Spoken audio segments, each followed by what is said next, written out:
अस्सलाम वालेकुम नाजरीन, मैं हूं मोहम्मद अब्दुल हकीम। 7H न्यूज में आपका इस्तकबाल है। कुतबुल्लापुर MRO ने रेवेन्यू टीम और जगतगिरी गुट्टा पुलिस के साथ सर्वे नंबर 348/1 पर जो नाजायज काम किए गए थे और वहां पर घर भी बने थे, उन्हें तोड़ दिया गया। हम ऐसे MRO और ऐसे ओहदेदारों को आप और हम मिलकर अप्रिशिएट करना चाहिए, क्योंकि ये अच्छे काम कर रहे हैं। लैंड ग्राबरों को पकड़कर बेनकाब कर रहे हैं।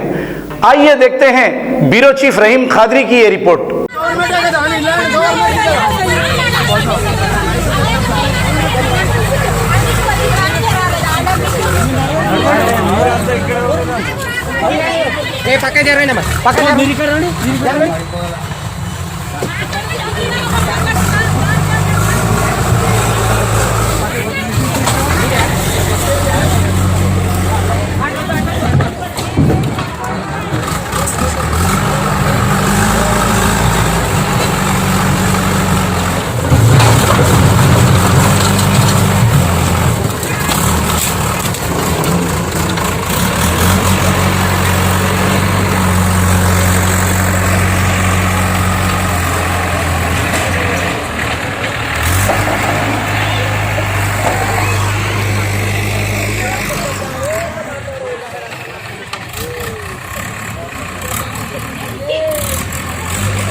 अब A1 टाउनशिप चिविला और मोइनाबाद के दरमियान मेन रोड से 1.3 किलोमीटर आबादी से लगा हुआ तमाम डेवलपमेंट के साथ जहां आप अपना घर बना के रह सकते हैं, जो है बिल्कुल बिल्कुल बिल्कुल आबादी से लगा हुआ। 4 लाख में 100 गज का plot, drainage, electricity, footpath, BT road, college, bus stop जैसी तमाम सहूलियतें दस्तयाब हैं।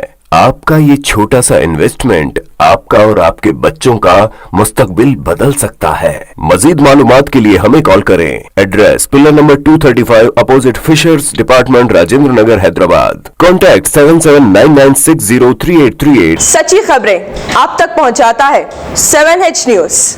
हकीकत जानिए, 7H न्यूज देखिए, लाइक कीजिए, शेयर कीजिए और सब्सक्राइब करना ना भूलें। 7H न्यूज, आपकी आवाज।